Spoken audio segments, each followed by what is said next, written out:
දරුවනේ අපි මේ කතා කර ඉන්නේ උසස් පෙළ කෘෂි විද්‍යාව අපේ නිර්දේශයේ 15 වන ඒකකය සත්ත්වපාලන මූලධර්ම යටතේ හමුවන දෙවන පාඩම. මොකක්ද පාඩම? ගොවිපල් සතුන් කෙරෙහි ඇතිවන පාරිසරික අහිතකර බලපෑම් අවම කිරීම ගැනයි කතා කරන්නේ. මේ යටතේ මොන වගේ දේවල්ද අපි කතා කළේ කියලා චුට්ටක් නිකන් මතක් කරගෙන එමු. අපි ඉස්සෙල්ලාම කිය හිටියා මේ ගොවිපල් සතුන් බාහිරින් පෙන්වු කරන ලක්ෂණයක් තියෙනවා නම් ඕකට කියනවා කියලා රූපානුදර්ශය කියලා.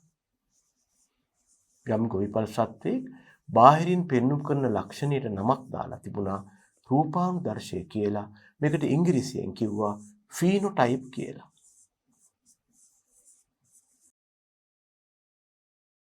මෙන්න මේ ගොවිපල් සත්වයක බාහිරින් පෙන්වුම් කරන රූපානුදර්ශය ප්‍රධාන දේවල් නැත්නම් ප්‍රධාන තත්වයන් දෙකක එකතුවක් වුණා. මේකෙන් එකකට අපි කිව්වා ප්‍රවේණි දර්ශය කියලා.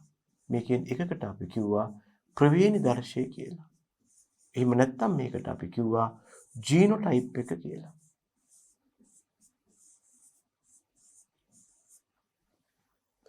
අනිකට කිව්වා අපි පරිසරය කියලා.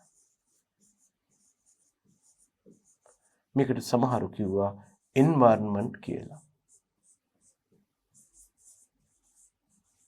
මෙන්න මේ නිසා ළමයි සමහරු මේක කෙටි කරලා සමීකරණයක් යෝජනා කරලා තිබුණා. මොකක්ද ඒගොල්ලෝ ඉදිරිපත් කරන සමීකරණය? ඒගොල්ලෝ කියනවා P සමානයි G ධන E. යම් ජීවියෙකුගේ රූපානුදර්ශය හෙවත් එයා පෙන්වුම් කරන රූපීය ලක්ෂණය හෙවත් බාහිරින් පෙන්වු කරන රූපීය ලක්ෂණය සමාන වෙනවා. එයාගේ ප්‍රවේණික සංයුතිය හෙවත් ප්‍රවේණි දර්ශය එකතු කිරීම පරිසරයට. දැන් ළමයි මෙතෙන්දී ජීවීන්ගේ ප්‍රවේණි දර්ශය කියලා කියන්නේ එයාගේ ප්‍රවේණික සංයුතිය.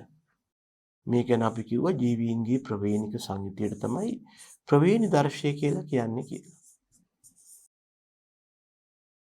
අපට පුළුවන් කිව්වා මේ ප්‍රවේණි දර්ශය අඩු වැඩි හෝ දියුණු කරන්නට. හැබැයි මේක කරන්නේ සත්ව අභිජනනයේ යටතේ කිව්වා. මේක කරන්නේ සත්ව අභිජනනයේ යටතේ කිව්වා. ඒ කියන්නේ මෙතන කතා කරන්නේ නෑ කිව්වා. හැබැයි මෙහිම එකක් තියෙනවා කිව්වා. මොකක්ද? සතාගේ පරිසරය. සතාගේ පරිසරය එයාගේ රූපානුදර්ශයට බලපානවා කිව්වා. මතක තියාගන්න මෙහිදී සතුන්ගෙන් ලැබෙන මස් කිරි බිත්තර නිෂ්පාදන කියන්නේ රූපානුදර්ශයක්. රූපීයව මැනිය හැකි තත්ත්වයක්.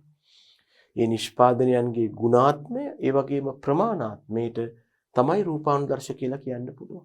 ඒකට බලපාන දේවල් දෙකක් තිබුණා. එකක් තමයි ප්‍රවේණික සංයුතිය හෙවත් ප්‍රවේණි දර්ශය. අනික තමයි මොකක්ද?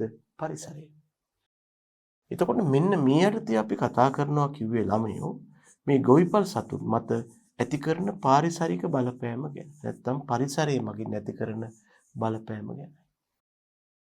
අපි කිව්ව ළමයෝ මේ තියෙන්නේ පොළොව මට්ටම නම් පොළොව මට්ටමට ඉහළින් වායුගෝලය තියෙනවා.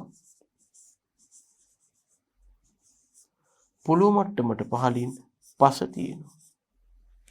දැන් ඔය සතුන් නැත්නම් අපි කතා කරන ගොවිපල් සතුන් ගැන කිව්වොත් එහෙම ඒගොල්ලෝ සම්පූර්ණයෙන්ම ජීවත් වෙන්නේ ඉතින් වායුගෝලයේ තමයි. පොළොව යට ජීවත් වෙන්නේ නැහැ ළමයි. ඒ නිසා දැනගන්න මේ ගොවිපල් සතුන්ට ප්‍රධාන වශයෙන් බලපෑම් ඇති කරන්නේ වායුගෝලීය පරිසරය මගින් බව. ගොවිපල් සතුන් මත ප්‍රධාන වශයෙන්ම බලපෑම් ඇති කරන්නේ වායුගෝලීය පරිසරය මතයි.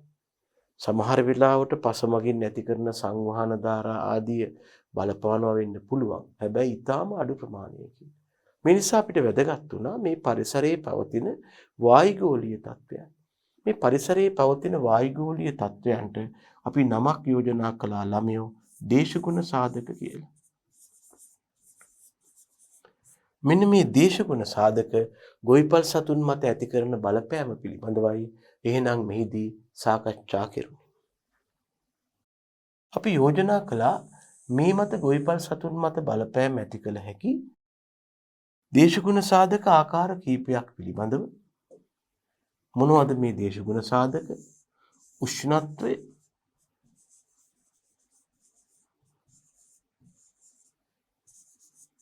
වර්ෂාපතනය, ආලෝකය,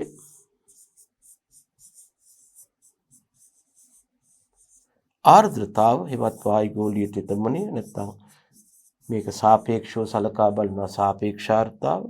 ඒ වගේම වායුගෝලීය සිදුවන්නා වූ චලනයන් හෙවත් සුළඟ.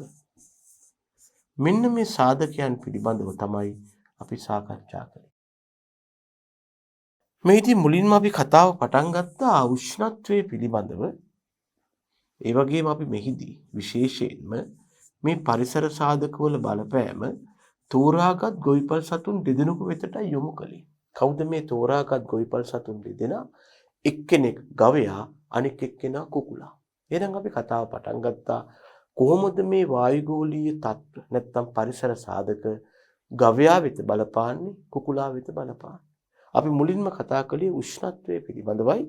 උෂ්ණත්වයේ තමයි අපි කිව්වා ළමයි ගොවිපල් සතුන් මත බලපෑම ඇති කරන ප්‍රමුඛතම පරිසර සාධකය.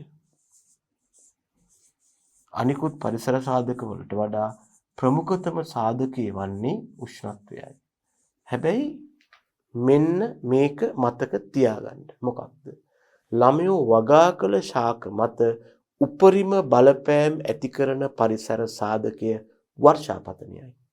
හැබැයි ළමයෝ වගා කළ භෝග ශාක වලට වර්ෂාපතනයේ බලපෑවාට ඇති කරන ගොවිපල් සතුන්ට බලපාන්නේ උෂ්ණත්වයේ බව මතක තියාගන්න. ඉතින් මේ නිසා අපි කොච්චර වැදගත්ද කියනවා නම් මේක ගවයින්ට වෙනමයි කුකුලන්ට වෙනමයි කතා කරන්න තරම් ඉදිරිපත් වුණා. මේ යටතේ විශේෂයෙන්ම අපි කතා කළා තමයි ඉස්සෙල්ලම ගවයින් කෙරේ පරිසර උෂ්ණත්වයේ බලපෑම. මේ යටතේ අපි ඉස්සෙල්ලාම මූලිකත්වයේ ලබා දුන්නා. ගවයින් කෙරේ පරිසර උෂ්ණත්වයේ බලපෑම යටතේ ළමයි අපි මූලිකත්වයේ ලබා දුන්නා. කොහොමද සතුන්ගේ පරිවෘත්තීය ක්‍රියාවන්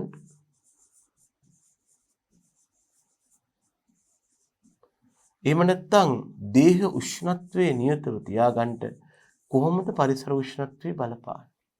මොකද අපි කිව්වා ගවයා කියන්නේ අචලතාපියෙ. අචලතාපිය කියන්නේ මොකද්ද? කිසියම් පරාසයක් තුර පරිසර උෂ්ණත්වය වෙනස් වුණාට තම දේහ උෂ්ණත්වය නියතව තියාගන්නවා. මේ නිසා අපි එක් අක්ෂයට දැම්මා පරිසර උෂ්ණත්වය, y අක්ෂයට දැම්මා තමාගේ දේහ උෂ්ණත්වය. මොකද පරිසර උෂ්ණත්ව වෙනස් වීම මත සතාගේ දේහ උෂ්ණත්වය වෙනස් වීමයි කතා කළේ.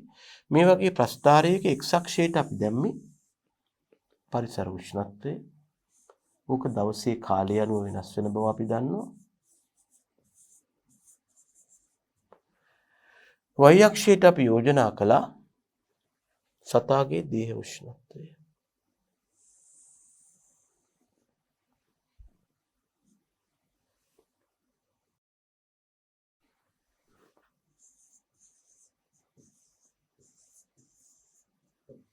මෙන්න මේ මත ළමයෝ මතක තියාගන්න පරිසර උෂ්ණත්වය ප්‍රධාන කලාප හතරකට බෙදුව ගවයාට සාපේක්ෂව. මොනවද මේ කලාප හතර? තාප සුවදායක කලාපය කියන පටු පරිසර කලාපය.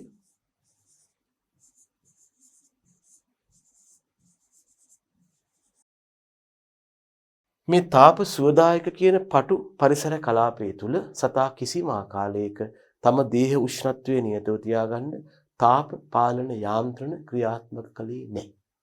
තාප පාලන යාන්ත්‍රණයකින් තොරව යම් ගවයෙකුට යම් ගොවිවල් සතෙකුට තම දේහ උෂ්ණත්වය නියතව තබාගත හැකි පරිසර උෂ්ණත්ව පරාසය තාප සුවදායක කලාපයයි. ඊටාම හිතකර ප්‍රශස්තයි. ඒ නිසා නිෂ්පාදනය ඊටාම හොඳයි. මීට වඩා පුළුල් පරිසර කලාපයක් ගැන අපි කතා කළා. මේකට අපි කිව්වා තාප උදාසීන කලාපය කියලා. තාප උදාසීන කලාපයේ ලක්ෂණය වෙලා තිබුණේ සතා තාප පාලන යාන්ත්‍රණ ක්‍රියාත්මක කරනවා. හැබැයි ළමයෝ මේ ඉන්නේ ගොවිපල් සතා නම් බාහිර පරිසරයෙන් තාපය ලබා ගැනීමකුත් නැහැ. බාහිර පරිසරයේ තාපය මුදා හැරීමකුත් නැහැ. Tamanගේ දේහයේ පරිවෘත්තීය ක්‍රියා අඩු වැඩි කරලා දේහ උෂ්ණත්වයේ නියතව තියාගන්නවා. ඒක වෙනස් වෙන්නේ නැහැ. බාහිර පරිසරයත් එක්ක තාප හුවමාරුවක් නැහැ. අපිට හම්බ වුණා තමයි තුන්වන පරිසර උෂ්ණත්ව කලාපයක්. මේකට අපි කිව්වා අචලතාපී කලාපය. අචලතාපී කලාපයේ තවත් පුළුල් පරිසර උෂ්ණත්ව පරාසයක්. ඒ නිසා සතාට තාප පාලන යාන්ත්‍රණය ක්‍රියාත්මක නොකර ඉන්නත් බෑ. අනික් අතට තාප පාලන යාන්ත්‍රණය ක්‍රියාත්මක කරපුවාම බාහිර පරිසරයත් එක්ක තාප ගනුදෙනු නොකර ඉන්නත් බෑ. සතාට සිද්ධ වෙනවා බාහිර පරිසර උෂ්ණත්වයේ ශීඝ්‍රයෙන් වෙනස් වෙන නිසා දන්න නැත්නම් එයා ගාව තියෙන සියලුම යාන්ත්‍රණ යොදා ගන්න. හැබැයි මේ ඔක්කොම යාන්ත්‍රණ ටික දාලා එයා වග බලා ගන්නවා තම දේහ උෂ්ණත්වයේ නියතව තියාගන්න. එයා සතු සියලුම යාන්ත්‍රණයන් නැත්නම් එයා සතු සියලුම තාප පාලන යාන්ත්‍රණයන් භාවිතා කරලා එයා වග බලා ගන්නවා තම දේහ උෂ්ණත්වයේ නියතව තියාගන්න. මෙන්න මේ විදිහට සතුන්ට සියලුම තාප පාලන යාන්ත්‍රණයන් ක්‍රියාත්මක කිරීම තුළින් තම දේහ උෂ්ණත්වයේ නියතව තබාගත හැකි පරිසර උෂ්ණත්ව පරාසයට අපි කිව්වා ළමයෝ අචලතාපී කලාපය කියලා. මේක තවත් ලොකු කලාපයක්. හැබැයි ඉතින් මෙහෙමයි. නිෂ්පාදනය අතින් ප්‍රශස්තම කලාපය තමයි තාප සුවදායක කලාපය. දැන් හිතන්නකෝ ඔය අචලතාපී කලාපයටත් වඩා පරිසරයේ උෂ්ණත්වය අඩු වෙන්න බලනවා නැත්නම් වැඩි වෙන්න බලනවා. කර කියා ගන්න දෙයක් නෑ. හැබැයි යම් මට්ටමක් දක්වා සතා නොනැසී ජීවත් වෙනවා. හැබැයි ගොඩාක් වේගයෙන් උෂ්ණත්වය අඩු වුණොත් පරිසරයේ සතාට තම දේහ උෂ්ණත්වය නියතව තියාගන්න බෑ. පරිසරයේ උෂ්ණත්වය අඩු වෙච්චාම වළක්වන්න බැරි විදිහට සතාගේ දේහයෙන් තාපය බැහැර වෙලා අනේ මොකද වෙන්නේ? උෂ්ණත්වය අඩු වෙනවා. දරා ගන්න බැරුව උෂ්ණත්වය අඩු වෙනවා. සමාවෙන්නේ. දරා ගන්න බැරුව උෂ්ණත්වය අඩු වෙනවා. මේ නිසා දේහ උෂ්ණත්වය අඩු වෙනවා. හැබැයි මැරෙන්නේ. අනික් පැත්තත් උහුමයි. උෂ්ණත්වය වැඩි වෙලා ගිහිල්ලා සතා මැරෙන්නේ නැති වුණාට බාහිර පරිසරයේ උෂ්ණත්වය වැඩි වෙච්චාම මේ තාපය වළක්වන්න බැරි විදිහට ඇඟට ලැබෙනවා. බාහිර පරිසරයේ වැඩි වූ උෂ්ණත්වය නිසා ගොඩක් තාපය ලැබෙද්දී තමන්ගේ දේහ උෂ්ණත්වය නියතව තියාගන්න බැරි වෙනවා. මොකද්ද වෙන්නේ ළමයෝ? වළක්වන්න බැරි විදිහට දේහ උෂ්ණත්වය චුට්ටක් ඉහළ යනවා. හැබැයි මැරෙන්නේ නැහැ. මෙන්න මෙතෙන්දී තාප පාලන යාන්ත්‍රණය පූර්ණධාරිතාවයෙන් ක්‍රියාත්මක කරනවා. හැබැයි මැරෙන්නේ නැතුව තම දේහ උෂ්ණත්වය නියතව තියාගන්න පුළුවන් පරිසර උෂ්ණත්ව පරාසයක් වේද මේකට අපි කිව්වා ළමයෝ නොනැසී ජීවත් විය හැකි කලාපය කියලා. මේකට අපි කිව්වා තමයි නොනැසී ජීවත් විය හැකි කලාපය කියලා. මේ කලාපය තුල සතා මිය යන්නේ නැහැ. හැබැයි Tamanගේ දේහ උෂ්ණත්වය නියතව තියාගන්නවා. එතකොට මේ විදිහට සතාගේ දේහ උෂ්ණත්වයේ වෙනස් වීමක් ගැන අපි කතා කළා. පරිවෘත්තීය ක්‍රියාවන් ගැන නිකම් මතක් කරනවා නම් පරිවෘත්තීය ක්‍රියා හැසිරෙන්නේ මේ විදිහට. තාප සුවදායක කලාපයේ තමයි පරිවෘත්තීය ක්‍රියාවල වේගය අඩුම වෙන්නේ ආයෙ වැඩි වෙනවා. මොකද මෙතෙන්දි පරිවෘත්තියක් අවශ්‍ය නැහැ. තාප සුවදායක නම් තාප පාලන යාන්ත්‍රණය ඕෆ් කරලානේ තියෙන්නේ. ඒ නිසා මෙන්න මේ වාගේ පරිවෘත්තීය ක්‍රියාවන් හැසිරීමක් ගැන කතා කරන්න පුළුවන්.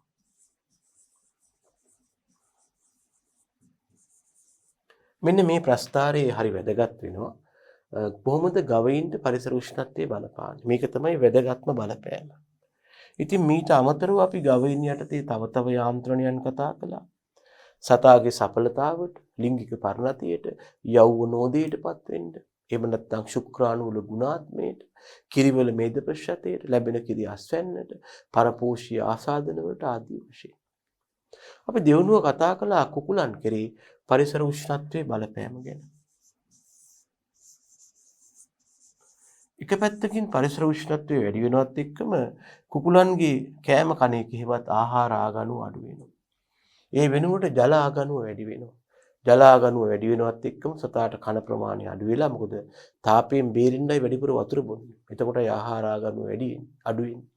ඒතකොට සතාගේ ආහාර ආගණුව අඩු වෙලා ජල ආගණුව වැඩි වෙනවත් එක්කම සතාට ලැබෙන පෝෂක ප්‍රමාණය අඩු වෙනවා. බිත්තර නිෂ්පාදනය, මස් නිෂ්පාදනය අඩු වෙනවා. නිෂ්පාදනතාව අඩු වෙනවා. ඒ වගේම සතාට තාප ආතතිය ඇති වෙනවා. ඒ මගනුත් නිෂ්පාදනය පහළ යනවා. අනික් අතට සතාට රෝග පලිබෝධ හානි වැඩි වෙනවා. නිෂ්පාදනය අඩු වෙනවා, මරණ වාර්තා වෙනවා, කාර්යක්ෂමතාව අඩු වෙනවා. මේක විෂම චක්‍රයක් වශයෙන් දිගටම පවතිනවා. ඒ නිසා අධික උෂ්ණත්වයේ ගවයින්ටයි කුකුලන්ටයි දෙගොල්ලන්ටම හිතකර නැති වුණා. දෙවනුව අපි කතා කළා වර්ෂාපතනය ගැන. වර්ෂාපතනයේ බලපෑම අපි පොදුවේ තමයි කතා කළේ ගවයින්ට හා කුකුලන්ට. අපි කිව්වා මේ පවතින වර්ෂාපතන රටාව අනුව විශේෂයෙන්ම ගවයින්ගේ තෘණහාර අනිල නිෂ්පාදනය තීරණය වෙනවා කියලා. එක්ස් අක්ෂයට කාලය දාලා y අක්ෂයට අපි දැම්මා එක පැත්තකින් වර්ෂාපතනය, අනික් පැත්තෙන් වර්ෂාපතනය හා රැඳී පවතින තෘණ එහෙම නැත්නම් අනිල නිෂ්පාදනය. අපට ලැබුණේ ඒ යටතේ මෙන්න මේ වාගේ තත්ත්වයක්. එතකොට දැනගන්න මේ අනුව සිද්ධ වුණ තව දෙයක් තියෙනවා. මොකක්ද? මේගොල්ලන්ගේ වාර්ෂික තෘණහාර අනිල නිෂ්පාදනයත් මෙහෙම හැසිරුණා. නමුත් වසර පුරාම මේගොල්ලා තෘණහාර අනිල වලට ඇති කරපු ඉල්ලීම එක හා සමානයි, ඉල්ලුම එක හා සමානයි. ප්‍රතිඵලය වර්ෂා කාලවලදී තෘණහාර අනිල අතිරික්තයක් තියෙනවා. වර්ෂාව හිඟෙහිවත් වේලි කාලවලදී තෘණහාර අනිල හිඟයක් තියෙනවා. මොකක්ද යොදාගත් උපක්‍රමය? මේ අතිරික්තය සංරක්ෂණය කරලා කල් තබාගෙන හිඟිය පියවීමට යොදාගත්තා. මෙන්න වර්ෂාපතනයේ ගවයින් හා විශේෂයෙන්ම ගවයින් මත ඇති කළ බලපෑමක්. ඒ වගේම සතුන්ට ශීතල ඇති වෙනවා, නියුමෝනියා තත්ත්ව ඇති වෙනවා, පණු රෝග ඇති වෙනවා. ඒ වගේම උලා කන කාලය අඩු වෙනවා, අහස් වලාකුළින් බර වෙලා උෂ්ණත්වය අඩු වෙනවා. ආදී බලපෑම් ගැන කතා වුණා. අපි කතා කරපු තුන්වෙනි පරිසර සාධකය තමයි ආලෝකය. මේ යටතේ ආලෝක කාලය, ආලෝක තීව්‍රතාව විශේෂයෙන් බලපෑම. ඒ යටතේ අපි කිව්වා ප්‍රධාන වශයෙන්ම ආලෝක කාලයේ බලපානවා කියලා කිකිලියන්ගේ බිත්තර නිෂ්පාදනයට. ආලෝක කාලය වැඩි වූ තරමටම බිත්තර නිෂ්පාදනය වැඩි වෙනවා. හැබැයි අනික් අතට ඒකත් එක්ක අපි යාට වැඩි ආහාර ආගණුවක් ලබා දෙන්න ඕන. ඒ වගේම ආලෝක තීව්‍රතාව වැඩි නම් ඇන කොටා ගැනීම ඇති වෙනවා. සතුන්ට උලා කන්න තියෙන කාලය තීරණය වෙනවා. ලැබෙන තෘණහාර අනිල නිෂ්පාදනය හා ගුණාත්මය තීරණය වෙනවා. අතුරුණු වියලීම්, ආසාදන ඇතිවීම, පරපෝෂී හානි ඇතිවීම ආදියටත් ආලෝකයේ බලපාන බව කියවුණා. අපි කතා කළා තමයි හතරවෙනි පරිසර සාධකය. මොකක්ද හතරවෙනි පරිසර සාධකය? අපි කිව්වා ආර්ද්‍රතාව. මේ කියන්නේ වායුගෝලයේ පවතින තෙතමනේ බව කියවුණා. මේක එක පැත්තකින් ආසාදන රෝග ඇතිවීමට, පරිසර උෂ්ණත්වයේ ඉහළ යාමට, සතුන්ට පණු රෝග හා නියුමෝනියා වැනි තත්ත්ව ඇති වෙන්න ආදී වශයෙන් හිතකර තත්ත්වයන්ට වඩා අහිතකර ආකාරයෙන් බලපෑවා. අපි කතා කළ අවසාන සාධකයේ සුළඟ. සුළඟ මගින් සතුන්ට ලෙඩ රෝග ගෙනාවා. උදාහරණයක් තමයි ඉන්දියාවේ සිට එන කුරහා මුව රෝගය. සතුන්ට යාන්ත්‍රික හානි ඇති කළා. දූවිලි ඇවිස්සීමක් සිද්ධ වුණා. හැබැයි වාතාශ්‍රය පවත්වා ගත්තා. අතුරුණ වියලීමට වැදගත් වුණා. ඒ නිසා මද සුළඟක් පැවතීම හිතකර වුණා. ඉතින් ළමයි මෙන්න මේ විදිහට ඔය කතා කරන දේශගුණ හේවත් පරිසර සාධක හිතකරව බලපෑවා, අහිතකරව බලපෑවා. එතකොට මේ සාධක අහිතකරව බලපානවා නම් අපේ වෑයම් වෙලා තියෙන්නේ කොහොමද සතුන් මේ අහිතකර පරිසර සාධක වලින් මිදෙන්නේ කියලා. ඒ නිසා අපි කතා කරන්නට යනවා අහිතකර දේශගුණ තත්වයන්ගෙන් මිදීමට ගොවිපළ සතු අනුවර්තන. ඒගොල්ලන්ට මොනවද තියෙන හැඩගැසීම් නැත්තම් හැකියාවන් නැත්තම් පුරුදු කියන එකයි කතා කරන්නේ. දැනගන්න මෙතෙන්දී අනුවර්තන වලට සමහරු ඉංග්‍රීසියෙන් කියනවා ළමයි modifications කියලා.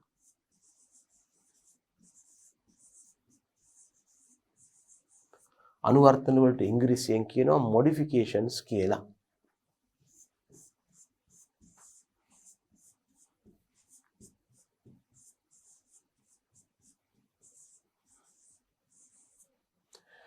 ඒ කියන්නේ සතුන්ගේ දේහයන් තුළ පවතින හැඩගැසීම් නැත්තම් සකස් වෙලා තියෙන ආකාර කියන්න පුළුවන්. ඒතකොට මේ යටතේ අධික උෂ්ණත්වයෙන් නැත්තම් අහිතකර දේශගුණ තත්වයන්ගෙන් මිදීමට සතුන් පෙන්눔 කරන හැඩගැසීම් හෙවත් අනුවර්තන ප්‍රධාන ආකාර තුනකට බෙදන්න පුළුවන්. එකකට කියනවා හැසිරීම මත දක්වන අනුවර්තන, අනික තමයි එයාගේ කායික ක්‍රියාවන් මත දක්වන අනුවර්තන. අනික තමයි රූප විද්‍යාත්මක අනුවර්තන. මෙන්න මේ වාගේ අනුවර්තන පෙන්වුම් කරලා තමයි සතුන් තමා මත ඇතිවන අහිතකර පරිසර තත්වයන්ගෙන් මිදෙන්නේ. අපි ඉස්සෙල්ලාම ගත්තොත් හැසිරීම මගින් දක්වන අනුවර්තන මේවට අපි කියනවා behavioral modifications කියලා. සතා ඍසි පරිදි තමන් කැමති විදිහට තමන්ගේ හැසිරීම හෙවත් ක්‍රියාකාරීත්වය පාලනය කරගන්නවා. සතාට තේරෙනවා නම් පරිසරයේ මේ විදිහයි කියලා ඒකට ගැළපෙන විදිහට එයා තමන්ගේ හැසිරීම වෙනස් කරගන්නවා. ගමන් කරන විදිය, ආහාර රටාව, සංචාරන රටාව, නිදා ගන්න රටාව, ලගින ස්ථානය මේ ඔක්කොම වෙනස් කරගන්නවා. දෙවෙනි ආකාරයට කියනවා කායික විද්‍යාත්මක අනුවර්තන. ඉංග්‍රීසියෙන් කියනවා physiological modifications කියලා. සතා තමන්ගේ කායික හෙවත් පරිවෘත්තීය ක්‍රියා පාලනය කරනවා. එයාට තේරෙනවා නම් පරිසරයේ පවතින තත්ත්වය මේකයි. මේක මට හිතකර නැහැ. එයා මොකද කරන්නේ? තමන්ගේ පරිවෘත්තීය ක්‍රියා එකට ගැලපෙන්න අඩු හෝ වැඩි කරගන්න. දැන් මෙහෙම හිතන්නකෝ උදාහරණයක්. එයාට පේනවා බාහිර පරිසරයේ රත් වෙන උෂ්ණත්වය අධිකයි. මගේ ඇඟට දැන් මේ තාපය ලැබෙනවා. මොකද්ද කරන්න ඕන? එහෙනම් ඇඟ ඇතුලේ තවදුරටත් තාපය හදන්න හොඳ නැහැ. මොකද එයා කරන්නේ? තමන්ගේ පරිවෘත්තීය ක්‍රියා අඩු කරගන්න. තුන්වෙනි එකට අපි කියනවා රූප විද්‍යාත්මක අනුවර්තන. එහෙම නැත්නම් අපි කියනවා ළමයෝ morphological modifications කියලා. සතාගේ දේහය නැත්නම් රූපය පිටින් පේන ආකාරය ඒකට වෙනස් වෙලා තියෙනවා. නැත්නම් අපි කියනවා සතාගේ දේහ සහ රූපීය ලක්ෂණ වල සිදුවන වෙනස්කම්. එයාගේ දේහේ හා රූපේ හැටි වෙනස් වෙනවා මේ පරිසර තත්වයට අනුවර්තනය වෙන්න. තේරුණාද? මෙන්න මේ වාගේ අනුවර්තන වර්ග තුනක් පෙන්눔 කරලා තමයි සතුන් පරිසර තත්වයන්ට හැඩගැහිලා තියෙන්නේ. අනුවර්තනය වෙලා තියෙන්නේ මොනවද? හැසිරීම සම්බන්ධ අනුවර්තන, කායික විද්‍යාත්මක අනුවර්තන, රූප විද්‍යාත්මක අනුවර්තන. හරිද ළමයි? සතුන් මෙලෙස පොදුවේ පරිසර තත්ත්වයන්ට ප්‍රතිචාර දක්වනවා. මේ යටතේ විශේෂයෙන්ම උෂ්ණත්වයට ගවයින් දක්වන අනුවර්තන හරිම පැහැදිලි. උෂ්ණත්වයට ගවයින් දක්වන ප්‍රතිචාර නැත්නම් අනුවර්තන ඊටාම පැහැදිලි වෙනවා මේ යටතේ. එහෙනම් අපි කැමති මේ උෂ්ණත්වය සඳහා ගවයින් දක්වන ප්‍රතිචාර ආකාර දෙකකට බෙදන්න. එකක් තමයි වැඩි උෂ්ණත්වය යටතේ ගවයින් හැසිරෙන්නේ කොහොමද? අනුවර්තන දක්වන්නේ කොහොමද? ප්‍රතිචාර දක්වන්නේ. අඩු උෂ්ණත්වය යටතේ කොහොමද? අනුවර්තන නැත්නම් ප්‍රතිචාර දක්වන්නේ.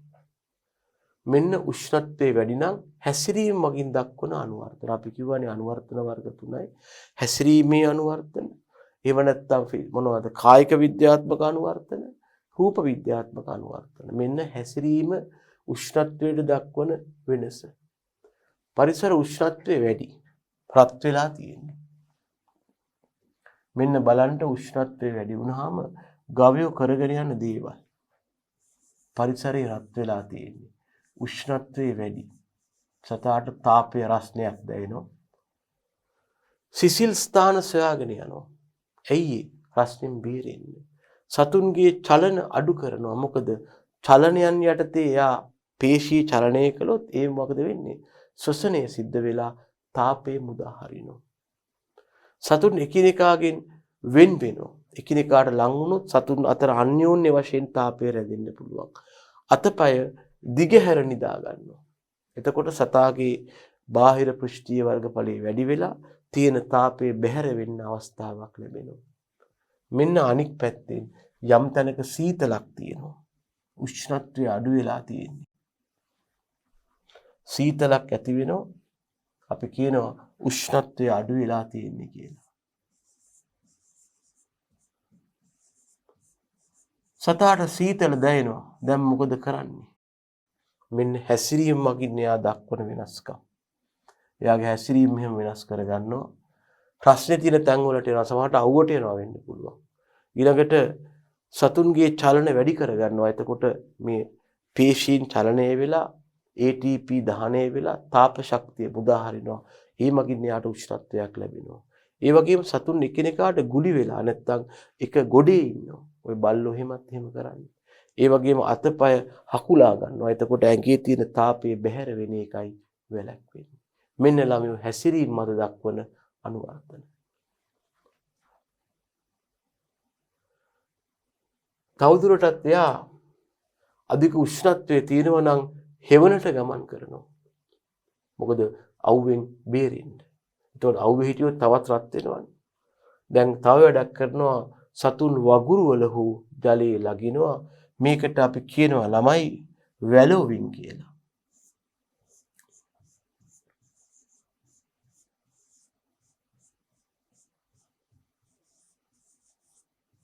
මෙන්න මේක බහුලව කරන්නේ මීගවයින් විසින්. ඒගොල්ල රස්නේ වැඩි නම් වහාම එතනින් ඉවත් වෙනවා. ඒකේ ලගින්න යන්නේ නැහැ. ඒ වගේම ආහාර ආගනු අඩු කරනවා, කණ එක අඩු කරනවා. ඒ වගේම වැඩිපුර වතුර බොනවා. මොකද කණ එක ආහාර වැඩිපුර ගත්තොත් මොකද වෙන්නේ? එයාගේ දේහය තුල තවදුරටත් තාපය රැඳෙන්න බලනවා. මොකද ඒවා ජීර්ණය වෙලා තාපය ඇති වෙනවා. ඒ හින්දා කණ එක අඩු කරනවා තාප ජනනය.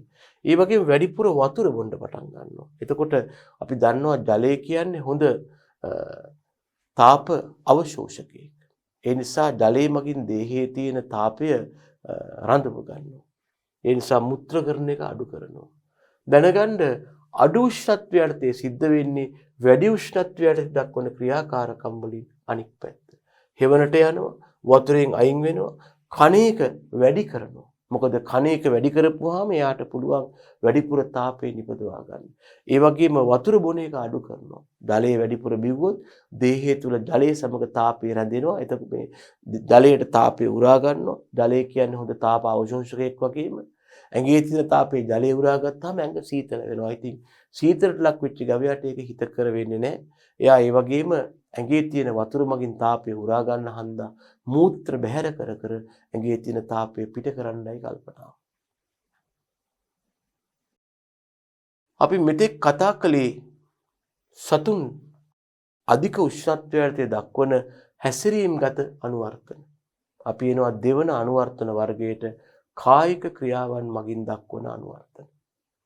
මෙන්න ළමයෝ අධික උෂ්ණත්වයට දක්වන අනුවර්තන.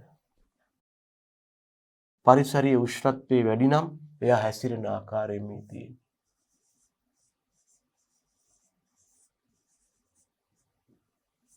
පරිසරයේ රත් වෙලා තියෙන්නේ. උෂ්ණත්වය වැඩි වෙලා තියෙන්නේ. එයා පෙන්눔 කරන්නේ මොන වගේ හැසිරීමද?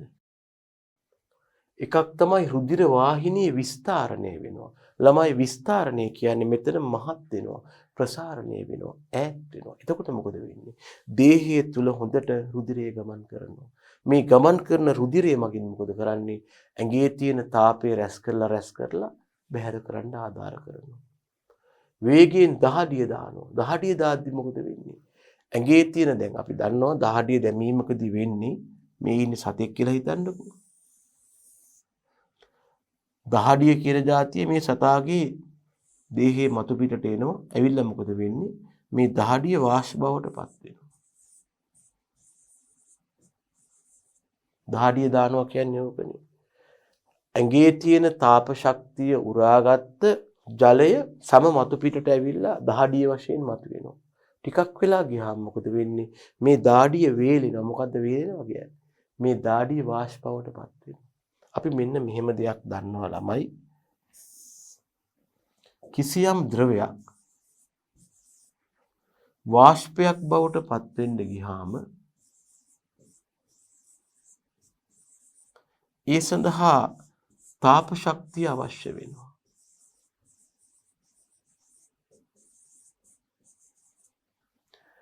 එතකොට මේ දහඩිය වාෂ්පීකරණ ක්‍රියාවට අවශ්‍ය තාප ශක්තිය ලබා ගන්න කොහෙන්ද? සතාගේ දේහයෙන්. සතාගේ දේහයේ පවතින තාප ශක්තිය මේ වාෂ්පීකරණ ක්‍රියාවට වැය වුණාම මොකද වෙන්නේ? දේහයේ උෂ්ණත්වය අඩු වෙනවා. ඒ නිසා දැනගන්න දාඩිය දාපුවාම ඇඟ සීතල වෙන්නේ එහෙමයි. රස්නේ වෙලාවට දාඩිය දාන්නේ ඒකයි. ඇඟේ තියෙන තාප ශක්තිය බැහැර කරන්නටයි කල්පනාව දාඩිය ඔස්සේ. ඒ වගේම රෝම අකුලනවා යා. එතකොට ඒ අස්සෙන් තාපය බැහැර වෙන්න පුළුවන්. මොකද රෝම පුම්බ ගත්තොත් මෙහෙම වෙනවා. මේ තියෙන සමනම් එයා රෝම මෙහෙම පුම්බ ගත්තොත් මොකද වෙන්නේ? මේ රෝම අතර ඇති වෙනවා ළමයෝ තාප පරිවාරක කලාපයක් ඒ මගින් තාපය රැස් වෙනවා. එහෙම වෙන්න දෙන්නේ නැහැ. එයා රෝම ටික අකුල ගන්නවා. එතකොට ඒවා ක්‍රියාකාරීත්වයෙන් ඉවත් වෙනවා. හති දානවා බල්ලෝ එහෙම මොකද වෙන්නේ එතකොට? එයාගේ ඇඟේ තියෙන දැන් බල්ලෙක් හති දාද්දී එතන කටින් තාපය පිට වෙනවා. ඇඟේ තියෙන තාපය දිව ඔස්සේ පිට වෙන බල්ලන්ට ප්‍රශ්නයක් වෙනවා. බල්ලන්ගේ ඇඟේ තියෙන දාඩිය දාන ග්‍රන්ථි නැත්තම් ශ්වේත ග්‍රන්ථි ප්‍රමාණය හරි අඩුයි. තිබුණත් කෙඳි වලින් මේ මොනවද ලොම් වලින් වැහිලානේ තියෙන්නේ. ඒ නිසා බල්ලෝ ඒ දුවපුවාම එහෙම කරන්නේ මොකද්ද? ගල හති දානවා. හති දානවා කියන්නේ මොකද්ද? දේහයේ තියෙන තාපය පිට කරනවා. එහෙනම් ඔන්න ළමයෝ අඩු උෂ්ණත් සමාවෙන්න වැඩි උෂ්ණත්වයෙන් බේරෙන්න සතුන් නැත්තම් විශේෂයෙන්ම ගවයින් දක්වන උපක්‍රම. එහෙනම් මෙන්න ඕකේ අනික් පැත්ත අඩු උෂ්ණත්වයේ යටතේ දක්වන ප්‍රතිචාර. ඒ කියන්නේ පරිසරයේ උෂ්ණත්වය අඩු නම් ශීතල තත්ත්වය යටතේ මේගොල්ලෝ මොනවාද කරන්නේ? ඒකයි මේ කතා කරන්නේ. අඩු උෂ්ණත්වයේ යටතේ දක්වන ප්‍රතිචාර.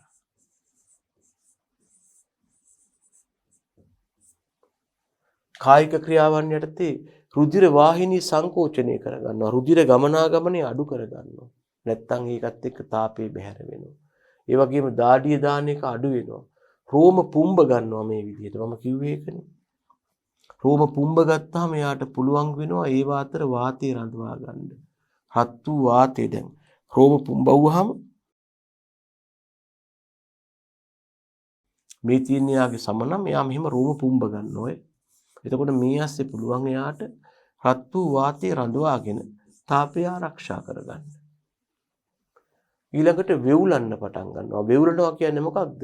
පේශීන් චලනය කරනවා. පේශීන් චලනය කරද්දී මොනවද නිපදවන්නේ? ශක්තිය. ශක්තිය කියන්නේ මොන ශක්තියද? තාප ශක්තිය. ඒ මගින් මොකද වෙන්නේ? ඇඟට රස්නයක් ඇති වෙනවා. එහෙනම් මෙන්න රස්නේ වෙලාවට කරන දේවල්, මෙන්න සීතල වෙලාවට කරන දේවල් විශේෂයෙන්ම ගවයි. මෙන්න සතුන්ගේ කායික ක්‍රියාවන් තවදුරටත් කතා කරලා තියෙනවා. කේට ශ්‍රාවය වැඩි වෙනවා කායික ක්‍රියාවන්. මොකද එයා කේටේ වේගෙන් ශ්‍රාවය කරනවා. හැබැයි මේ තියෙන වැඩි උෂ්ණත්වය යටතේ. උෂ්ණත්වය වැඩි වුණාම සතුන්ට කේටේ වැඩිපුර ශ්‍රාවය වෙනවා.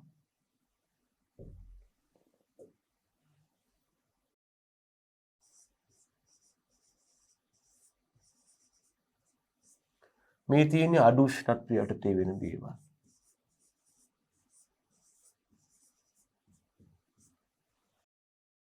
එකක් තමයි රස්නේ වැඩි නම් සත්තුන්ට කෙල. දැන් ඔය දැකලා නැද්ද ගවයෝ එහෙම ගොඩක් කඳු එහෙම ඇදපුවාම අර කරත්තර බැඳපුවාම සීසාපුවාම කටෙන් කෙල වැක්කිරෙන්න පටන් ගන්නවා. ඒක අධික උෂ්ණත්වය යටතේ ඇතිවන අනුවර්තනයක්. ඒ වගේම ස්නායු පද්ධතියේ ක්‍රියාකාරීත්වය අඩු කරනවා අනවශ්‍ය චලන වළක්වන්න. තයිරොයිඩ් ග්‍රන්ථියේ ක්‍රියාකාරීත්වය අඩු කරනවා හේතුව තමයි ළමයෝ තයිරොයිඩ් ග්‍රන්ථිය තමයි කාබෝහයිඩ්‍රේට් පරිවෘත්තියට දායක වෙන්නේ. තයිරොයිඩ් ග්‍රන්ථිය දායක වෙනවා ළමයි කාබෝහයිඩ්‍රේට් පරිවෘත්තියට.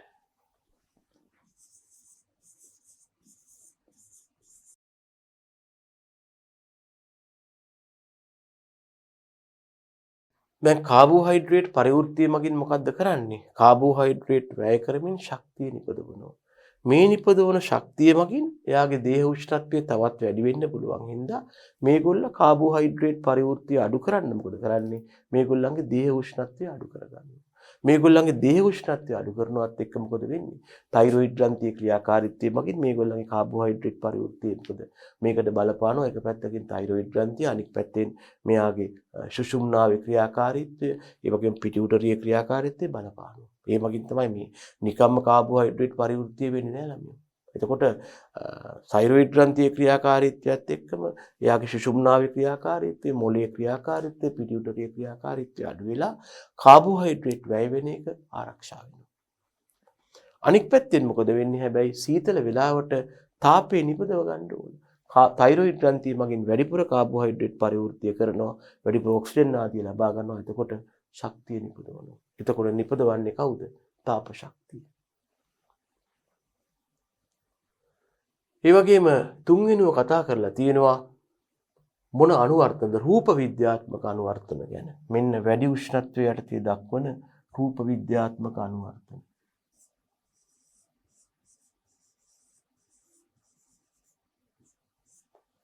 මෙන්න අඩු උෂ්ණත්වය යටතේ දක්වන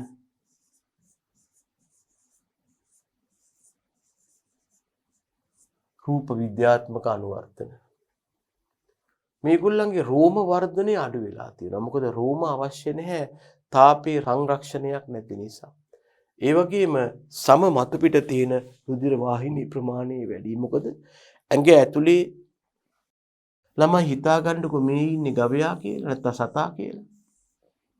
මෙයාගේ දේහය ඇතුලේ තමයි තාපය ජනනය වෙන්නේ. ඉතින් මේ තාප ශක්තිය වැඩි වෙන එක තමයි සිද්ධ වෙන්නේ පරිසර උෂ්ණත්වය වැඩි නම්. ඉතින් මෙහෙම දිගටම තාප ශක්තිය වැඩි වෙමින් යන එක හොඳ නැහැ. ඒ හන්ද එයා මොකද කරන්නේ? ඇඟ තුල නැත්තම් දේහය තුල රුධිරය පරිවහණය වෙනවා, සංසරණය වෙනවා. ඒ සංසරණය වෙන රුධිරය සමග ඇඟේ ඇතුලේ තියෙන තාප ශක්තිය බාහිර පෘෂ්ඨයට ගේනවා. රුධිරයත් එක්ක. ඊළඟට මේ බාහිර පෘෂ්ඨයෙන් තමයි මේ තාපය බාහිර පරිසරයට ගමන් කළ යුත්තේ. ඒ ස්නා මොකද කරන්නේ? සම මත පිට විශාල රුධිර නාල ප්‍රමාණයක් දුවන්න සලස්වනවා.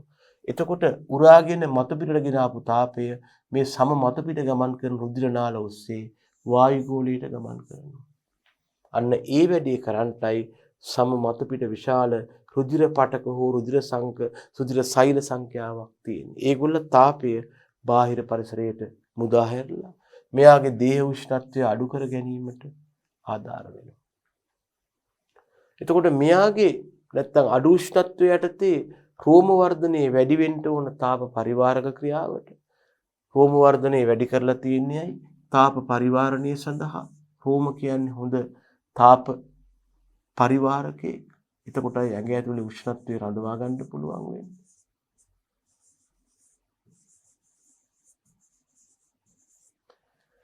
ඒ වගේම සම මතු පිට තියෙන රුධිර නාල ප්‍රමාණය අඩුයි. මොකද එහෙම සම මතු පිටදී තාපයේ බෙදා හරින්න උවමනාවක් නැහැ. එහෙම වුණොත් ප්‍රශ්නයක්. ඒකයි එහෙම වෙලා තියෙන්නේ. දැනගන්න අපි තවදුරටත් කතා කරනවා මෙයා වැඩි උෂ්ණත්වය යටතේ දක්වන අනුවර්තන.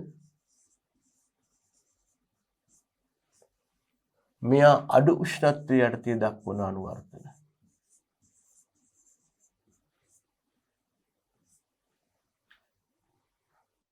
ළමයි අදස්ටර්මීය මේද පටකයේ ඝනකම අඩු වෙලා තියෙනවා මෙයාගේ. කාගේද? වැඩි උෂ්ණත්වය යටතේ. මොකද ළමයි අපේ සමට යටින් තියෙනවා මේද පටකයක්. ඕකට අපි කියනවා ඇඩිෆෝස් ෆැට් ටිෂු හෙවත් අදස්ටර්මීය මේද පටකය කියලා. අපි වැඩිපුර ගන්න ආහාර මොනවා ගත්තත් කාබෝහයිඩ්‍රේට්, ප්‍රෝටීන්, ලිපිඩ මොනවා ගත්තත් ඒවා මේදේ බවට සංචිත කරලා අපි ඇඟේ තැන්පත් කරනවා. මිනිස්සු මහත් වෙනවා කියන්නේ ඕකනේ. තැන්පත් වෙන්නේ කොහොමද? සමට යටින්. සමට යටින් තැන්පත් වන මේ මේද පටකයට අපි කියනවා අදස්ටර්මීය මේද පටකය කියලා. මේක එක පැත්තකින් සංචිත ක්‍රියාව කරන අතරම අනික් පැත්තෙන් මේක තාප පරිවාරකයක් වශයෙන් ක්‍රියා කරනවා. මේක අනික් පැත්තෙන් ක්‍රියා කරනවා ළමයි තාප පරිවාරකයක් විදිහට.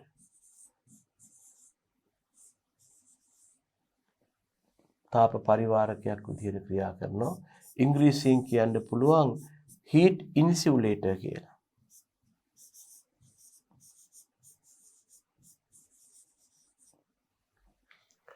එතකොට මොකද වෙන්නේ? මෙයාගේ ඝනකම අඩු නම් දේහය තුළ තියෙන තාපය පහසුවෙන් පරිසරයට ගමන් කරනවා. අනික තමයි මේගොල්ල දේහය පෘෂ්ඨීයව වැඩි කරගන්න. ඒ කියන්නේ දේහයේ තියෙන පෘෂ්ඨිය වැඩි කරගන්න විවිධ අනුවර්තන දක්වනවා. දේහයේ පෘෂ්ඨිය වැඩි වුණාම තියෙන වාසිය මොකක්ද? තාපයේ බැහැරවන වර්ගඵලය වැඩි වෙනවා. දේහයෙන් තාපයේ බැහැරවන වර්ගඵලය වැඩි වෙනවා. ඒකයි වාසිය. දේහයෙන් තාපය මේ පැත්තට ලියන්න බැහැරවන වර්ගඵලය වැඩි වෙනවා.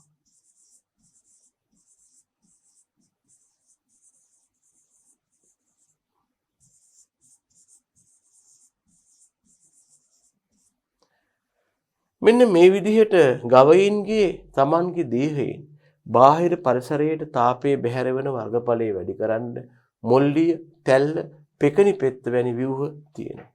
අපි රූපයක් මගින් පෙන්වමු කළොත් මෙන්න මේ වාගේ තත්ත්ව තියෙනවා ඒගොල්ලන්ගේ. දැන් අපි අධික උෂ්ණත්වයට ජීවත් වෙන ගවයෙක් ගත්තොත් මෙන්න මෙහෙම තියෙනවා පොඩි ඉදිමීමක් වායේ කොටසක්. ඔකට තමයි අපි මොල්ලි හම්ප් එක කියලා කියන්නේ.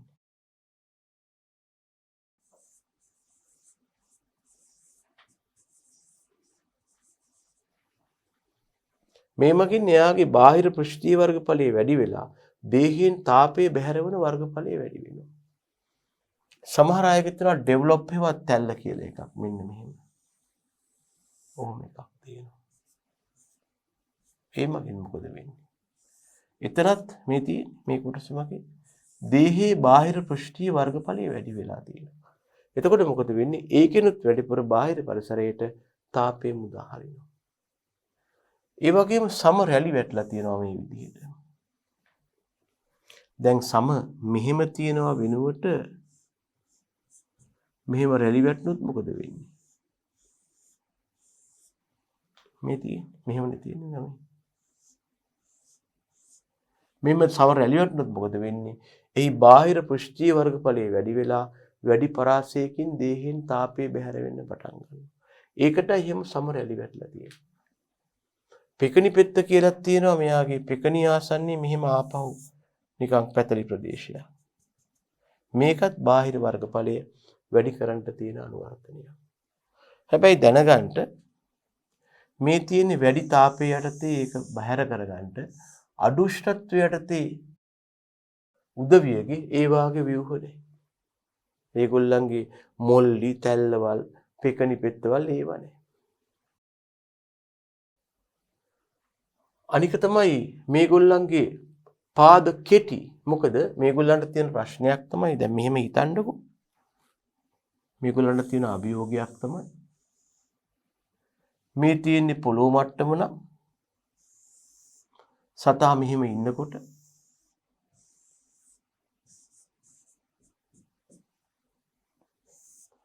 පසෙන් නිකුත් වෙනවා ළමයි සංවහන ධාරා. පසෙන් එනවා මෙහෙම සංවහන ධාරා. පස රත් වෙලා පසෙන් සංවහන ධාරා ඇවිල්ලා ඇඟේ වදිනවා. මේ වදින සංවහන ධාරා වලින් බේරෙන්න මේගොල්ලෝ මොකද කරන්නේ ළමයි? පාදවල දිග වැඩි කරගන්නවා. වැඩි උෂ්ණත්වයේ යටතේ ජීවත් වෙන කයගේ කකුල් උස මේකයි. නමුත් උෂ්ණත්වයේ අඩු තත්වයකටතේ ශීතලට ලක් වෙන්න පුළුවන් හන්දා ඒ වගේ කට්ටියට පවතින්නේ දිගින් අඩු පාද. එහෙම නැත්නම් අඩු උෂ්ණත්වයේ යටතේ දිගින් අඩු පාද තියෙනවා. මේගොල්ලන්ගේ පාද දිගයි මේගොල්ලන්ගේ කෙටි. අනික තමයි මේගොල්ලන්ගේ තව ලක්ෂණයක් තමයි සමේ ඒකක වර්ගඵලයක වැඩිපුර රෝම තියෙනවා වැඩිපුර ශ්වේද ග්‍රන්ථි තියෙනවා. කාගේද? වැඩි උෂ්ණත්වයට ලක් වන කට්ටියගේ. සමේ වැඩිපුර රෝම තියෙනවා ශ්වේද ග්‍රන්ථි පවතිනවා. ඒ මගින් මොකද වෙන්නේ? තාපය බැහැර වෙනවා. නමුත් අඩු උෂ්ණත්වය යටතේ එහෙම දේහයෙන් තාපය බැහැර කරන්න ඕනේ නැහැ. ප්‍රතිඵලය මොකක්ද? ශ්වේද ග්‍රන්ථි හා රෝම සාපේක්ෂව අඩු වෙලා තියෙනවා. අනික තමයි උෂ්ණත්වය යටතේ මේගොල්ලන්ගේ දේහ බාහිරාවරණයේ වර්ණය සමහර කට්ටියගේ ලා පාට වෙනවා සමහර කට්ටියගේ තද පාට වෙනවා. දැන් උදාහරණයක් වශයෙන් අපි ගත්තොත් එහෙම වැඩි උෂ්ණත්වය යටතේ ජීවත් වෙන ගවයෙක් ගත්තොත් එයාගේ ලක්ෂණයක් තමයි එයාගේ දේහයේ බාහිරාවරණය මේ විදිහට ලා පාට වෙලා තියෙනවා. මොකක්ද ඒකෙන් බලාපොරොත්තු වෙන්නේ? ලැබෙන තාපය ආපහු පරාවර්තනය කරනවා. අපි දන්නවා ලා වර්ණ ගොඩක් තාපය උරා ගන්නේ නැහැ. හැබැයි අඩු උෂ්ණත්වය යටතේ ජීවත් වෙන ගවයෙකුට පරිසරයෙන් තාපය උරා ගන්නයි අවශ්‍යයි. ඒ නිසා මොකද වෙන්නේ? එයා ගොඩාක් තාපය උරා ගන්න එයාගේ බාහිරාවරණයේ තද පාට වෙලා තියෙනවා. අනික තමයි මේගොල්ලන්ගේ ලැබෙන ආලෝකය හෝ තාප ශක්තිය හොඳට පරාවර්තනය වෙන්න ඕන. ඇඟට තාප ශක්තිය හෝ ආලෝකය උරාගෙන බෑ. ලැබෙනවා වගේම පරාවර්තනය වෙන්න ඕන. ඒ නිසා දැනගන්න එක පැත්තකින් මේගොල්ලන්ගේ නැත්තම් වැඩි උෂ්ණත්වය යටතේ ජීවත් වෙන අයගේ දේහ පෘෂ්ඨයේ ලා පාට වෙනවා තාපය මගින් රත් වෙන එක වළක්වන්න.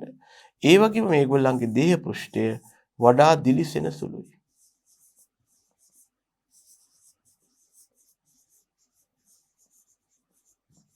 ඇයි මේගොල්ලන්ගේ මතු පිට දේහ පෘෂ්ඨයේ දිලිසෙන සුළු. එතකොට ලැබෙන තාප ශක්තිය උරා ගන්නෑ පරාවර්තනය වෙනවා. හැබැයි මේගොල්ලන්ට ගොඩක් උරා ගන්න ඕන නිසා මේගොල්ලන්ගේ තියෙනවා තද පාට බාහිර ආවරණ. ඒ වගේම මේගොල්ලන්ට ලැබෙන ආලෝකයේ පරාවර්තනය කරලා බෑ. ඒ නිසා දිලිසෙන බව අඩුයි.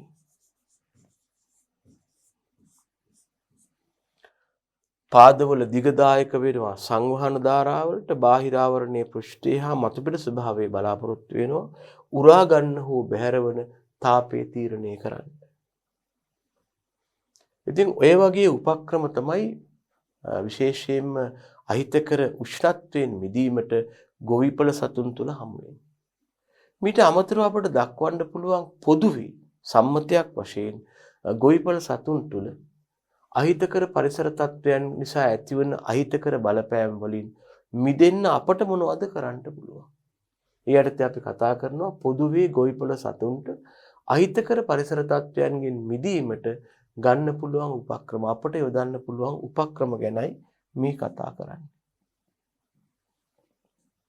පොදුවේ ගොවිපළ සතුන්ට අහිතකර පරිසර තත්ත්වයන්ගෙන් මිදීමට ගත හැකි උපක්‍රම. ළමයෝ සත්තුන්ට සෙවන සපයන්න. එතකොට ඒගොල්ලන්ට අවුව වැටෙන්නේ අඩුයි. ඒ වගේම සත්ව නිවාස තුල රත් වෙන එක වළක්වන්න නිවාසයේ වහල උසට හදන්න. සත්ව නිවාසයේ ඉදි කරනකොට මේ විදිහට වහලේ ටිකක් වැඩිපුර උසට හදන්න ළමයි.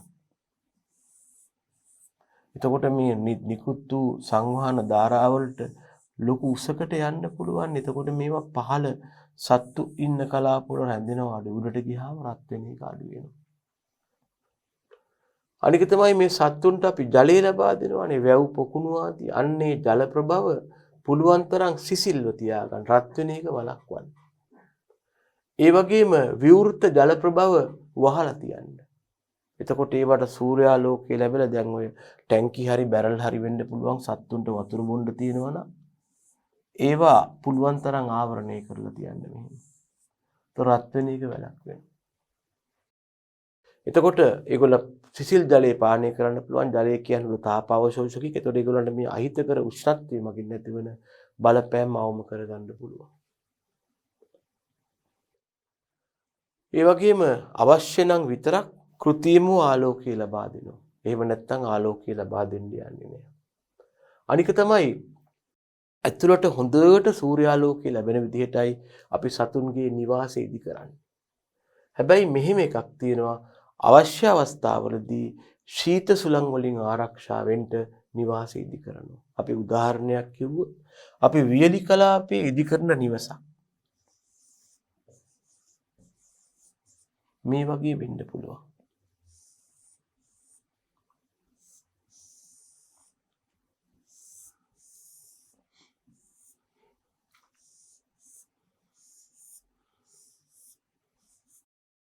මෙහෙම බාගෙට බිත්ති බැඳලා මේ දැල් ගහලා තියනවා වෙන්න පුළුවන්.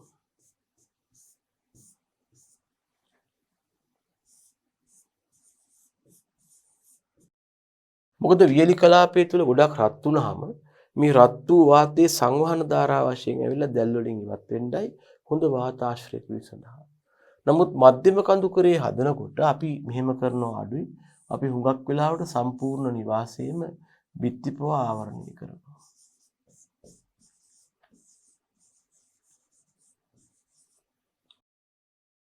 අවශ්‍යම අවස්ථාවලදී පමණයි අපි පැතිබිත්ති වලින් කවුළු තියන්නේ. එහෙම නැත්නම් මේක සම්පූර්ණයෙන් වහලා දානවා. නැත්නම් ඇතිවන අධික ශීතල මේගොල්ලන්ට දරා ගන්න බෑ. අනික තමයි නිකම්ම නිවාස විතරක් හදලා හරියන්නේ නැහැ. සත්තුන්ට හොඳ ගුණාත්මේ ආහාර වර්ග දෙන්න ඕන. එතකොට ඒගොල්ලෝ මේ අහිතකර පරිසර සාධක වලින් මිදෙනවා. උසස් ගුණාත්මේ ආහාර ලබා දෙන එක වැදගත් වෙනවා. අනික තමයි පරිසරයේ පවතින උෂ්ණත තත්ත්වයන්ට ගැලපෙන විදිහට සතුන්ට කෑම ලබා දෙන ටයිම් ටේබල් එක නැත්නම් කාලසටහන පොඩ්ඩක් ඇඩ්ජස්ට් කරනවා. උදාහරණයක් තමයි රත් වෙන්න ඉස්සෙල්ලා උෂ්ණත්වයේ වැඩි වෙන්න ඉස්සෙල්ලා සතුන්ට උදෙන්ම කෑම දෙන්න ඕනේ. එතකොට ඒගොල්ලෝ අර අධික උෂ්ණත්වයට තේ දුව පැන යාමේ කටයුතු වෙලක් වෙනවා. අනික තමයි ශීත ප්‍රදේශවල නෙමේ උෂ්ණාධික ප්‍රදේශවල නිවාසවලට සූර්යාලෝකය ලැබෙන එක පුළුවන් තරම් අඩු වෙන්න තමයි වහලේ සකස් කරන්නේ මොනවා හරි ආවරණ ආදී උදා කරලා නැත්නම් අවුව මගින් රත් වෙනවනේ වහලේකට ගිය ඇතුළට රත් වෙනවා. මෙන්න විශේෂයෙන්ම ගවයින්ට අපි කතා කරලා තියෙනවා අහිතකර පරිසර සාධක එනවනම් ඒවා වළක්වන්න ගවයින්ට මොනවද කරන්න පුළුවන් දේවල්. ගවයින්ට අධික උෂ්ණත්වය හා ආලෝකය මගින් නැතිවන අහිතකර බලපෑම් වලින් වැළකීමට සෙවණ ලබා දීමක් කරනවා. ගවයින්ට සෙවණ ලබා දීමක් තමයි හිතකර වෙන්නේ.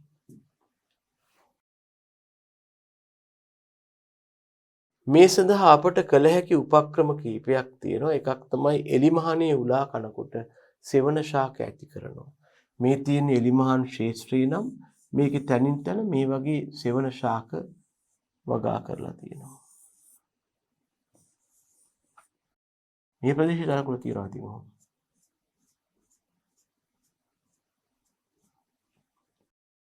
මේදී ගවයින්ට පුළුවන් පරිසර උෂ්ණත්වය වැඩි වෙන වෙලාවට මේ ෂේඩ් ට්‍රීස් ඒවා සෙවණ ශාක වලට ලැබිලා සෙවණ සපයා ගන්න. එළියට ආවොත් තමයි මේ අධික උෂ්ණත්වයට එහෙම ලක් වෙන්නේ.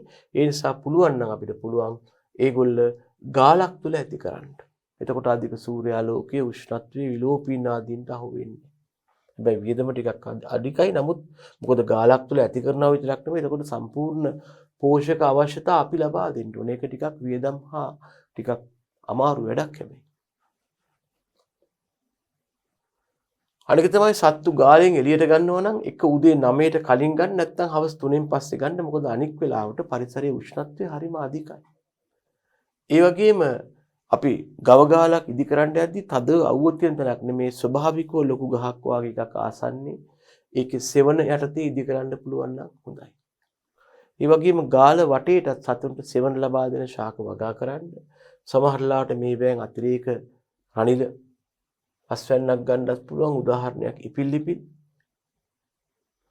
ඒ වගේම අපි කිව්වේ උෂ්ණ ප්‍රදේශවල සත්ව නිවාස සෙවිලි කරන්න ටකරන් හෝ ඇස්බෙස්ටස් ෂීට්ස් වෙනුවට පිදුරු පොල්ලත් වැනි ද්‍රව්‍ය භාවිතා කරන්න. එතකොට නිෂ්පාදනයේ ගුණාත්මයත් වැඩි වෙනවා, ප්‍රමාණාත්මයත් වැඩි වෙනවා. ඒ වගේම අධික උෂ්ණාධික වෙලාවට සත්තුන්ගේ දේහයට ජලය හින්න පුළුවන්. සමහරලාට මේ මීගවයින්ගේ ගාල් වල නම් මේකට විශේෂ නල වර්ගයක් දාලා ඒවෙන් වතුර වැස්සෙන්න හදලා තියෙනවා. අනික තමයි හොඳින් වාතාශ්‍රය ලබා දෙන්න. ඒ කියන්නේ වාතාශ්‍රය දුර්වල වුණොත් උෂ්ණත්වය ඉහළ යනවා. සතුන්ට හොඳින් ඛනිජ පෝෂණය සපයන්න දැනගන්න මේ මගින් සතුන්ට තාපයට ප්‍රතිරෝධී වීමේ හැකියාවක් වර්ධනය වෙනවා.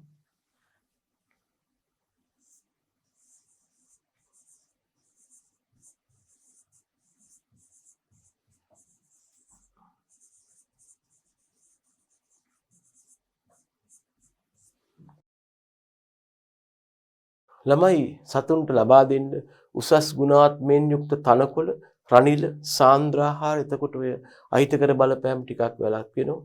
ඒ වගේම ප්‍රදේශයේ පවතින තත්ත්වයන්ට ගැලපෙන සතුන් නැති කරන්න. අපට බෑ වියලි කලාපේ ෆ්‍රීෂී නැති කරන්න. අපි ගැලපෙන කට්ටිය තමයි ඇති කළ යුත්තේ.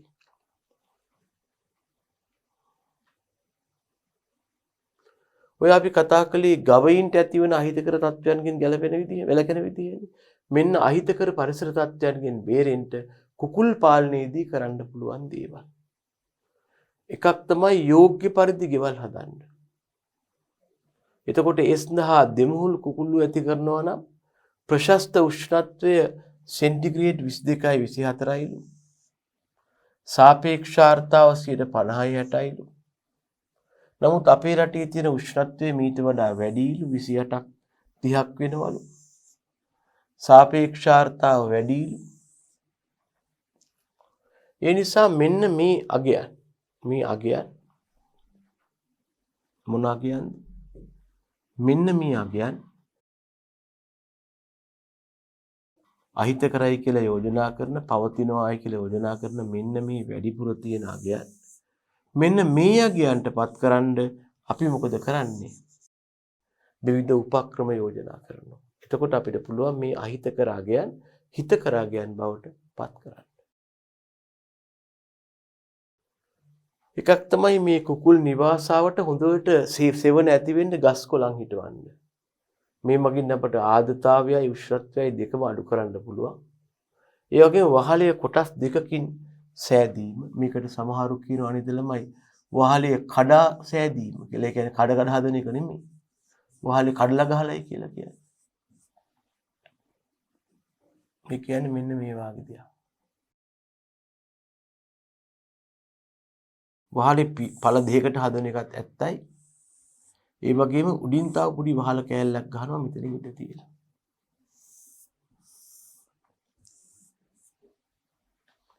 දැන් එතකොට මේ වහල කෑල්ල රදවල තියෙන ආධාරමකින් මේ සත්තු නිවාසයේ තුල සත්තු වාසය කරද්දී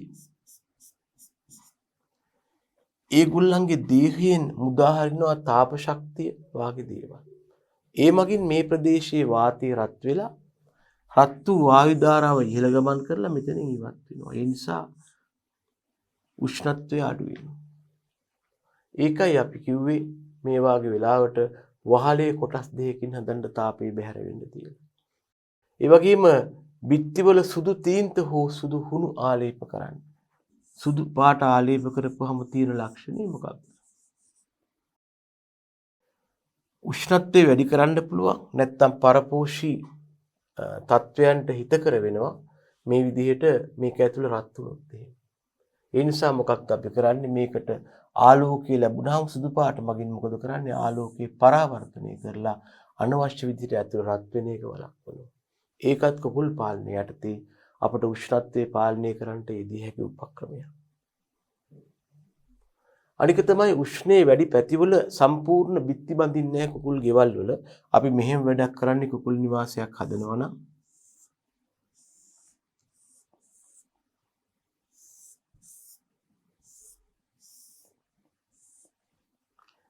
බාගෙට තමයි බිත්තිය බඳින්නේ. බ්ලොක් ගල් වලින් මේ මට්ටම දක්වා බිත්ති බඳින්න පුළුවන්.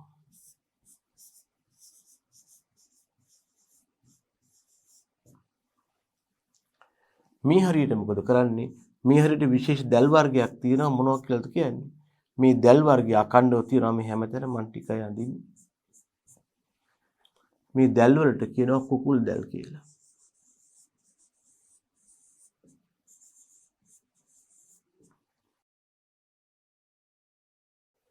ඒ කියන්නේ මේ දැල් හරහා කුකුලෙකුට එහා පැත්තට මෙහා පැත්තට යන්න බෑ. ඒ නිසා අපි කරන්නේ උෂ්ණාධික ප්‍රදේශවල බාගෙට බිත්ති බැඳලා කුකුල් දැල් ගහලා තියෙනවා. ඇස්බෙස්ටස් හෝ ටකරන් වෙනුවට පිදුරු හෝ පොල්ලක් දාන්නයි අපි යෝජනා කරන්නේ. ඒ මගින් රත් වෙන එක වළක්වන්න පුළුවන්. සුලභතාවක් තියෙනවා නම් වහලට වතුර අල්ලන්න. ඒක වහලේ පුළුවන් තරම් උසට හදන්න රත් වෙන එක වළක්ව ගන්න පුළුවන් වෙනවා. අනික තමයි සත්තු ඇති කරනකොට ඒගොල්ලන්ට ප්‍රමාණවත් තරම් ආහාර, ඉඩකඩ ආදී ලබා දෙන්න. හරියට ඒගොල්ලෝ ලගින ස්ථානයේ හෙවත් අතුරුණු පාලනය කරන්න. ඒ වගේම බිත්තර නිෂ්පාදනය කරන අය නම් ඒගොල්ලන්ගේ වයස අනුව නියමිත ආලෝකය ලබා දෙන්න. සතුන්ගේ උට ආහාර ආගනු හා අනිකුත් ක්‍රියාවන්ට නියමිත ආලෝක ප්‍රමාණයක් අපට කෘතිමව ලබා දෙන්න පුළුවන්. දැන් මේ සතාගේ කාලය සති 0 ඉඳලා 8 දක්වා පැය 24ම ආලෝකය දෙනවා කුකුල් පැටවුන්ට. සති 8 18 නම් පැය 12 දක්වා දෙනවා. 18 වෙද්දන් ආයේ පැය 17 කාලෝක කාලයක් දෙනවා. සතුන්ට නිසි පරිදි රෝග පරිබෝධ පාලනය කරන්න එන්නත් කරලා ඖෂධ ආදී ලබා දීලා කොක්සිඩියොසිස්, ඒ වගේම කුකුල් වසූරිය, ඒ වගේම බඩේලිය යාමේ රෝග ආදී නිසි පරිදි මර්ධනය කරන එක වැදගත් වෙනවා. එහෙනම් අපි කතා කළේ ළමයි මේ වෙනකොට කොහොමද ගොවිපල් සතුන් මත ඇතිවන්නා වූ අහිතකර පරිසර සාධක වළක්වන්නේ කියලා. ඒතර මේ පාඩම යටතේ අපි කතා කළා ගොවිපල් සතුන් කෙරෙහි බලපෑම් ඇති කරන පරිසර සාධක මොනවද? ඒ වගේ උදවිය මගින් ඇති කරන පාරිසරික බලපෑම් මොනවද? ඒ බලපෑම් වල අහිතකර හානිය අවම කරන්නේ කොහොමද කියලා. එහෙනම් දරුවනේ මෙතෙක් කතා කරපු මේ පාඩම අපි මෙතකින් අවසන් කරනවා. ඉදිරියේදී ඔබ සමග තවත් මේ බඳු පාඩමකින් හමු වන බලාපොරොත්තු වෙමින් එහෙනම් සියලු දෙනාටම ආයුබෝවන් කියනවා.